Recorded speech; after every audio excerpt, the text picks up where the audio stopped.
জন্ম school certificate নেই মানে ভোটের অধিকার নেই? ভোটাধিকার কেড়ে নিতে ছক কষছে কেন্দ্র। নবদ্বীপে বিস্ফোরক মন্তব্য পরিবহন মন্ত্রীর।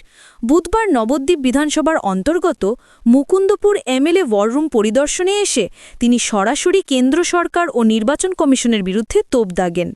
মন্ত্রী বলেন, যে দেশে ৮৪% মানুষ স্বাক্ষর করতে জানেন না, যে রাজ্যে ২০০০ সালের পর জন্ম সার্টিফিকেট চালু হয়েছে, যেখানে ২০১০-১১ সালে এখনও ৩৩% শিশুর জন্ম বাড়িতে হতো, তারা কোথা থেকে বার্থ সার্টিফিকেট পাবে?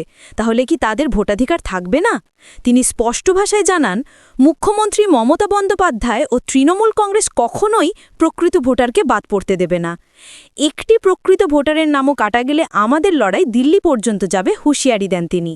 বিরোধী দলনেতা শুভেন্দু অধিকারীর মন্তব্য নিয়েও তীব্র কটাক্ষ করেন স্নেহাশিস চক্রবর্তী।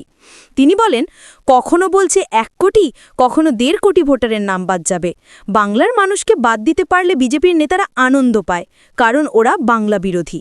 এদিন এই অনুষ্ঠান শেষ করে তিনি নবদ্বীপ শহরেও একই অনুষ্ঠানে যোগ দেন।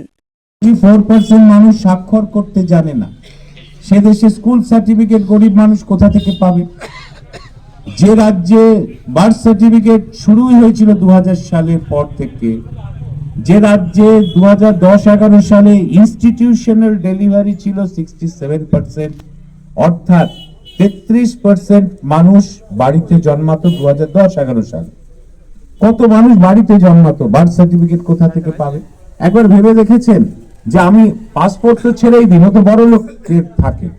তো যে ডকুমেন্টগুলোর কথা বললাম, বার্থ সার্টিফিকেট, স্কুল সার্টিফিকেট, জমির দলিল, একেবারে একটা দরিদ্র মানুষের সামনে গিয়ে দাঁড়াবেন, দেখবেন ওটা কোনোটাই তার নেই। তাহলে সেখানকার মানুষও তার ভোটার লিস্টে নাম থাকবে না। কেন্দ্রীয় সরকার নির্বাচন কমিশনকে পুরো করায়ত্ত করে এইভাবে পশ্চিমবঙ্গ থেকে ভোটার বাদ দিতে চাইছে। দেখবেন মমতা বন্দ্যোপাধ্যায় কি বলছে, আমাদের দল কি বলছে, যে আমরা কোনো প্রকৃত ভোটারের নাম বাদ হতে দেব না, এটা আমাদের লড়াই। যদি প্রকৃত ভোটারের নাম বাদ হয়, আমাদের লড়াই দিল্লি পর্যন্ত যাবে, এটাই আমাদের দলের কথা এবং শেষ কথা।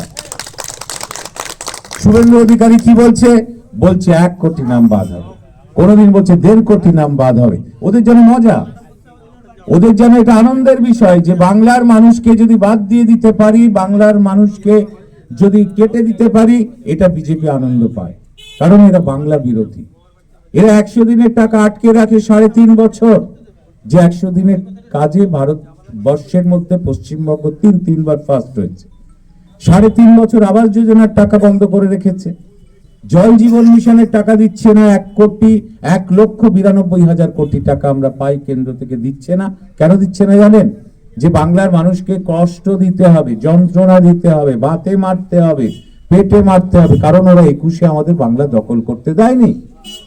এবার ধরেছে এসআইআর, যে এসআইআর দিয়ে নাম কেটে দাও, কারণ ওরা আমাদের সমর্থক নয়। এ তো অদ্ভুত ব্যাপার। তার বিরুদ্ধে কিন্তু আমাদের লড়াই করতে হচ্ছে। তাই আমাদের দলের সেনাপতি অভিষেক বন্দ্যোপাধ্যায় এসআইআর চলাকালীন অবস্থায় ৮০,০০০ বুথে একজন তৃণমূলের প্রতিনিধি দিয়েছে BLA 2 নামে। সেই তৃণমূলের BLA 2 সে বাড়ি বাড়ি ঘুরে বিএলওদের সাথে ঘুরে ঘুরে নিশ্চিত করতে চায় যে যেন প্রকৃত ভোটারের নাম ভোটার তালিকায় থাকে। সে ছিলেন যতগুলো কলা কৌশল আছে বিজেপি ব্যবহার করেছিল ২১-এ, জিততে পেরেছে। বরঞ্চ ২১-এ তৃণমূলের আসন বেড়েছে, ভোটও বেড়েছে। তার মানে বাংলা এটা সচেতন বাংলা। বিরোধিতা করুক, আপনারা কেউ ভয় পাবেন না, বিজেপির খুব শক্তিশালী ভাববেন না, তাহলে তো ২১ সালে ওরা দখলই করে নিত। বিজেপি